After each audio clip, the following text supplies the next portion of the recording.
The Employees Provident Fund or the EPF and the National Pension System or the NPS are two very long-term retirement-oriented investment products. But there is one major difference between two. While the EPF is mandatory, the NPS is not. So for most salaried people, the EPF is the default choice for long-term savings. But is it also the right choice? Or is the NPS a better option? Should you complement your mandatory EPF contributions with voluntary NPS contributions? Moreover, if you have been considering raising your EPF contributions via the Voluntary Provident Fund or the VPF, should you go ahead? Or can the NPS be a better substitute? This video will provide you all the answers to these questions.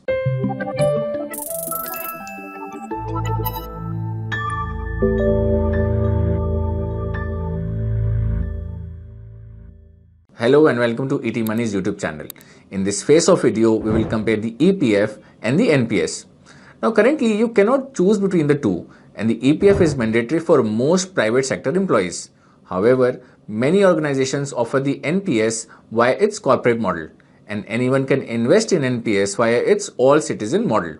So while the NPS is not a default choice for the private sector, it is very much available to anyone interested. And that's why it makes sense to compare it with the EPF. Now this video belongs to our NPS and the personal finance playlist. You can explore these to watch more videos on NPS, EPF and PPF. Now the face-off between the EPF and the NPS will happen on a multiple battlegrounds which are on your screen. So let's start with comparing the contribution requirements and the structures of the two products.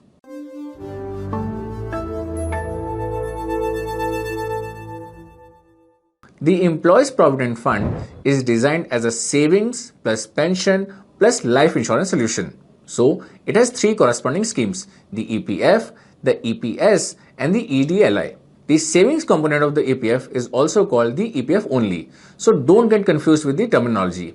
The EPS or the Employees Pension Scheme is the pension component of the EPF and the EDLI or the Employees Deposit Linked Insurance Scheme is the life insurance component of the EPF. Now typically an employee contributes 12% of the basic salary to the EPF and this contribution is matched by the 12% employer's contribution. The entire 12% of employees' contribution goes to the EPF component.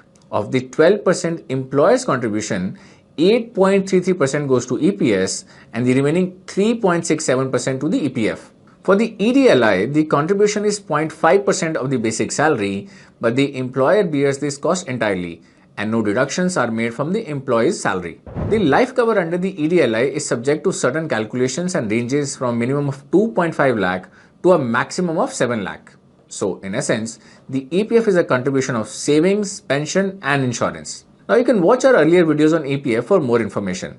The links are in the description. Now, the EPFO invests its corpus primarily in debt instruments such as government securities, state development loans, PSU bonds, and top-rated corporate bonds. It also invests a small part of its corpus in equity via Sensex and Nifty ETF. But what about the NPS? Well, NPS has two account choices, Tier 1 and Tier 2. Tier 1 is the mandatory retirement account and Tier 2 is the optional investment account. We will consider Tier 1 as the EPF's parallel for our purposes. Now both NPS Tier 1 and Tier 2 have two investment modes, active and auto. The active choice has four schemes, E or equity, C or corporate bonds, G or government bonds, and A or alternative investment fund. The auto choice also has all the schemes except scheme A. The active choice allows you to choose your asset allocation across the four schemes, while the auto choice changes according to your age and the choice of the life cycle fund. Now at maturity, 60% of the NPS corpus can be withdrawn in a lump sum, while an annuity must be purchased for the remaining 40%.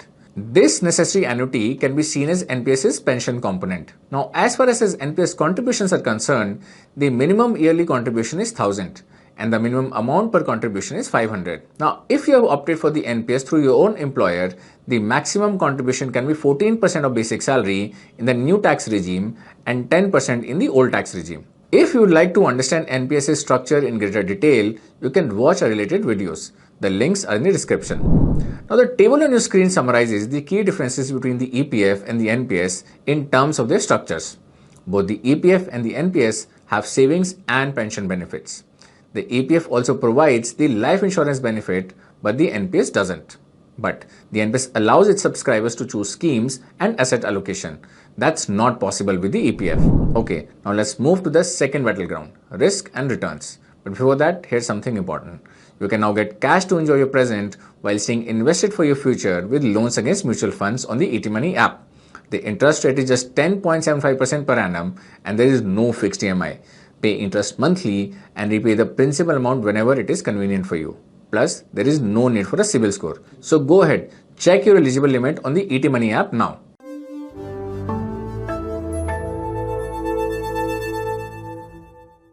EPF interest rates are declared annually by the central government based on the recommendations made by the EPFO's Central Board of Trustees.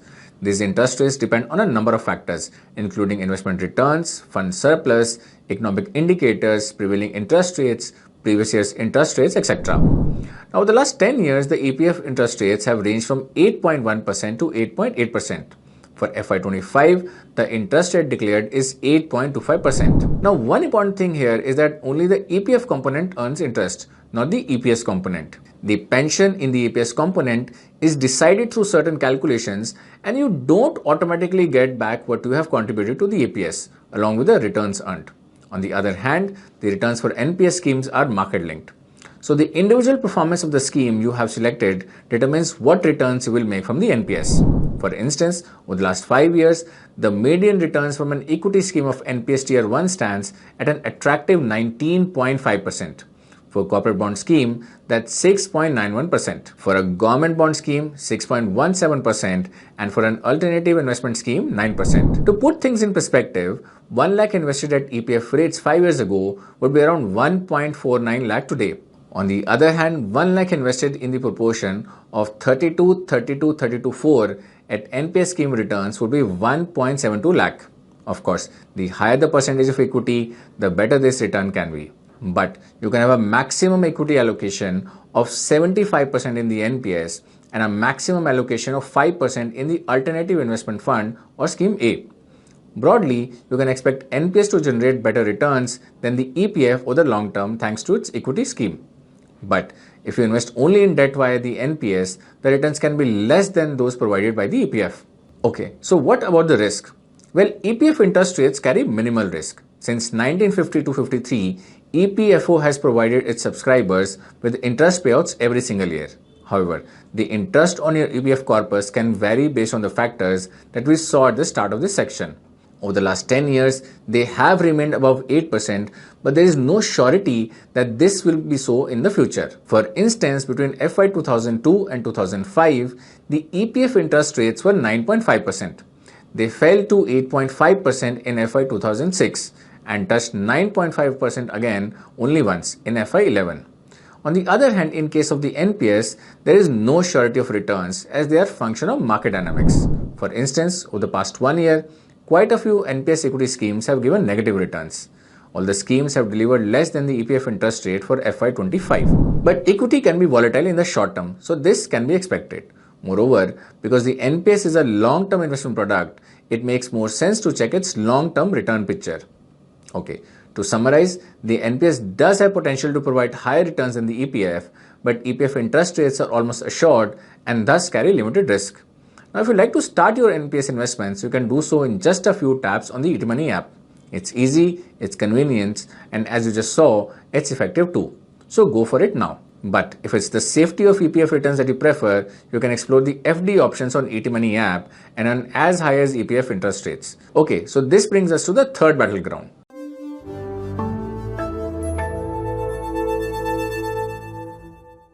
As discussed, both the EPF and the NPS are pension-oriented products. So let's quantify their pension benefits in this section. As we saw in the EPF, the Employees Pension Scheme or the EPF is the pension component. Of the employer's EPF contribution of 12%, 8.33% goes to the EPS. But there are two things to be noted here. First, since September 1, 2014, the contribution to the EPS is capped at a basic salary of 15,000. So it can be a maximum of 8.33% of 15,000 only, or 1,250. The excess employees contribution goes to the EPF only. Before September 1, 2014, it was capped at the basic salary of 6,500. Second, for those who have joined the EPF after September 2014 at a basic salary of over 15,000 or above, there is no EPS option. their entire EPF contribution goes to the EPF component only. Now, the EPS pension is calculated using a formula that is on your screen. The pensionable salary is the average of your basic salary during the last 60 months before exiting the EPS. The salary is capped at 15,000 for the purpose of pension calculation for service rendered after September 1, 2014 and at 6,500 for service rendered until September 1, 2014. Pensionable service is the total number of years you have contributed to the EPS. It can be a maximum of 35 years, and if a subscriber has completed 20 years in the EPS, 2 years are credited to their pensionable service as a bonus.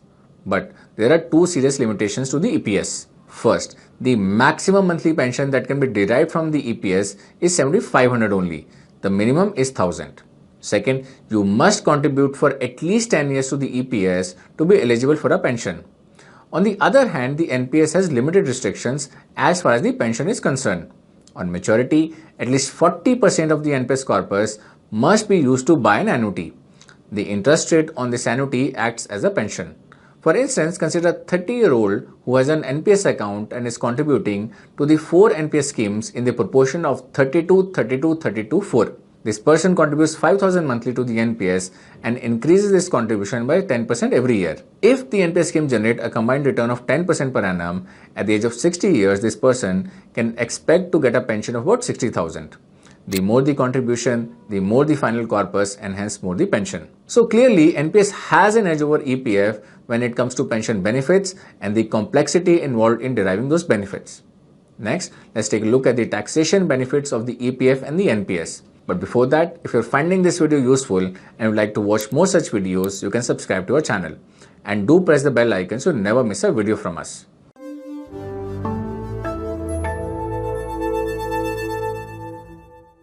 Now both EPF and the NPS carry tax benefits, both in the old and the new tax regimes. In the EPF, the employer's contribution is tax exempt both in the old and the new tax regimes. But do note that this exemption is subject to a maximum total limit of up to 7.5 lakh in a financial year across all retirement funds including the NPS. The employee's contribution is tax deductible only in the old tax regime up to 1.5 lakh in a financial year. As far as NPS is concerned, NPS contributions in all citizen model enjoy tax benefit only in the old tax regime but not in the new regime. However, the employee's contribution in the corporate model of the NPS have tax benefits both in the old and new tax regimes. At 14%, the tax reduction is higher for the new tax regime than for the old regime in the corporate model of the NPS. Now at maturity, the payouts of both EPF and NPS are tax-free. However, the pension received is taxable as per applicable slab of the chosen tax regime. Overall, EPF and NPS compare well in terms of their tax benefits in the old regime. In the new tax regime, the benefits of NPS are a notch higher than those of the EPF. This brings us to the last battleground, withdrawal rules.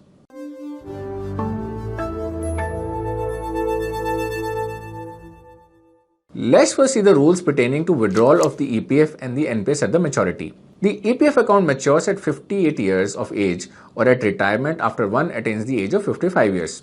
At this point, you can withdraw the entire EPF corpus. One can avail the EPS pension at 58 years of age provided one has a service history of at least 10 years. There is even an early pension option after completing 50 years of age. You can also defer the pension until 60 years of age. On the other hand, the NPS account matures at 60 years. At this stage, you can withdraw up to 60% of the corpus in a lump sum. You must buy an annuity with at least 40% of the corpus. The annuity income acts like a pension. Now both the EPF and the NPS allow you to defer the withdrawal. In the case of EPF, you can defer the withdrawal by up to 3 years if no further contributions are made. Post that, the account becomes inoperative and earns no interest. The EPF account also becomes inoperative after one attains the age of 58 years. In the NPS, deferment is dealt with quite elaborately. One can defer the withdrawal of the lump sum until 75 years of age or defer the purchase of annuity for up to 3 years or both. The NPS also allows you to continue investing in it after reaching 60 years of age. It also lets you systematically withdraw the lump sum part of your accumulated corpus. Next comes partial withdrawal. If you would like to make a partial withdrawal, that's possible with both EPF and the NPS. In the EPF lingo, a partial withdrawal is called an advance. Some of the cases for a partial EPF withdrawal include purchase or construction of a house, repayment of loans, illness, marriage, post-matriculation education and so on. Now, there are specific withdrawal limits for each of them, along with the number of years of service required and other requisites. For the NPS, a partial withdrawal can only be made after 3 years of being an NPS subscriber. Also, a partial withdrawal from the NPS can be made only thrice during NPS tenure.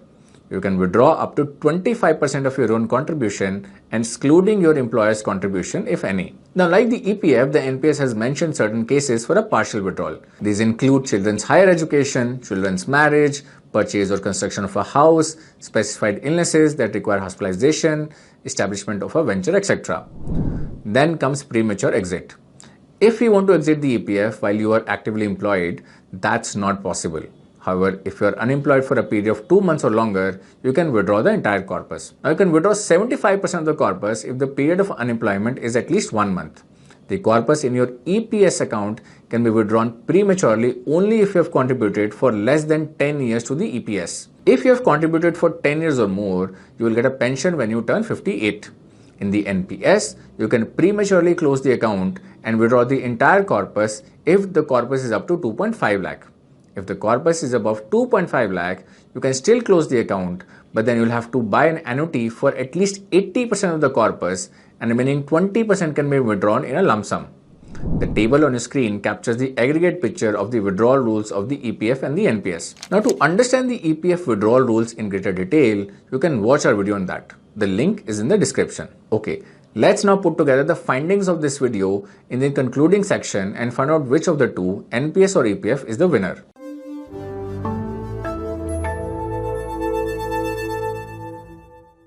The table on your screen mentions which product have more advantage across which criteria. As far as simplicity is concerned, EPF is a clear winner. To contribute to the EPF, all you need to do is start working in a private sector company registered with the EPFO. The rest of the things are taken care of by your HR or accounts department. There is no need to choose anything. On the other hand, contributing to the NPS does require some legwork. You need to understand how the NPS works, then pick the right schemes, monitor their performance, switch to better schemes, etc. But in terms of the flexibility of choice, the NPS stands out. It provides the subscriber with a multitude of options to pick from across investment modes, fund managers, and asset classes. So, if you're an enterprising investor who doesn't mind going the extra mile for better investment outcomes, you should opt for the NPS. But if you're a hands-off investor who wants to keep it simple, EPF does the job well for you. Now, in terms of insurance benefit, the NPS offers none, while the EPF has a life insurance component in the form of the EDLI. But the maximum life insurance under the EDLI can be 7 lakh, which may not be sufficient for many. Now, as far as returns are concerned, thanks to the equity component, the NPS has a higher return profile than the EPF. However, do know that over the last 5 years, the EPF interest rates have been higher than the returns from corporate bond and government bond schemes of the NPS. Now, in terms of risk, EPF is clear winner as its interest is almost assured, though it can vary. On the other hand, the returns from the NPS schemes are market linked and hence riskier from a theoretical perspective. Now, with respect to pension benefits, NPS is ahead of the EPF. The maximum pension that can be derived from the EPS is only 7,500 per month, and that too is subject to conditions. Now, for many employees who joined the EPF post September 2014, the EPS isn't even available. On the other hand, with NPS, at least 40% of the corpus at maturity must be used to buy an annuity, and hence how big a pension you want depends on the NPS contributions and the annuity percentage opted for. Now, as far as tax benefits are concerned, it's a tie between the EPF and the NPS. Both provide ample tax benefits in both old and new regimes. Finally, when it comes to the ease of withdrawal, the EPF corpus can be withdrawn post 2 months of unemployment. Up to 75% of the corpus can be withdrawn post 1 month of unemployment.